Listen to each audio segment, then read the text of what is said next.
தூங்கி எந்திரிச்ச உடனே கதவு ஜன்னல்லாம் திறந்து வச்சா மட்டும்தான் உள்ள நின்று நம்மளால சமைக்க முடியுது. ஏன்னா சம்மர் டைம் அப்படிங்கிறதுனாலயே ரொம்ப ஹீட் அதிகமா இருக்கு.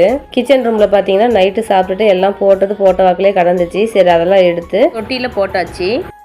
அத்தை வந்து அவங்க அக்கா வீட்டுக்கு போயிருந்தாங்க, அதாவது பெரிய மாமியா வீட்டுக்கு. அங்கே வந்து பார்த்தீங்கன்னா அவங்க காட்டில் விளைஞ்ச மஞ்சளை வந்து அரைச்சிருந்தாங்க. அதை வந்து கொஞ்சம் கொடுத்து விட்டுருந்தாங்க. எனக்கு வந்து எப்பயுமே இந்த ஆர்கானிக் ப்ராடக்ட்டில் ரொம்பவே விருப்பம் அதிகமாக இருக்கும். இந்த மண்ஜாடியில் தண்ணி நைட்டு ஊற்றி வைக்க மறந்துட்டோம். எல்லாம் சாப்பிட்டு முடிச்சோடனே கொஞ்சம் எம்டியாகவே விட்டாச்சு. சரி காலையில் எழுந்திரிச்சு ஊற்றி வச்சிட்டோம்னா ஜில்லுன்னு குடிக்க நல்லாயிருக்குன்னு சொல்லிட்டு அதை ஃபில் பண்ணி எடுத்து வச்சாச்சு. மண்ஜக்கு வந்ததுலேருந்து பார்த்தீங்கன்னா அதிகமாக யாரும் குடத்துல இருக்க தண்ணி குடிக்கிறது இல்லை.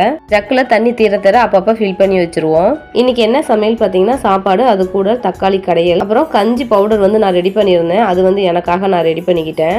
குட்டிமாவையும் ஜெய்குட்டி ஸ்கூல் இன்னைக்கு ரெடி பண்ணியாச்சு. இன்னைக்கு வந்து பார்த்தீங்கன்னா ஜெய்குட்டிக்கு எக்ஸாமு. ஜெய்குட்டி வந்து நீங்கள் எல்லாருமே ஜெய்குட்டிக்கு ஆல் தி பெஸ்ட் சொல்லணும்னு ஆசைப்பட்றான். எல்லாருமே விஷ் பண்ணுங்க ஜெய்குட்டிக்கு.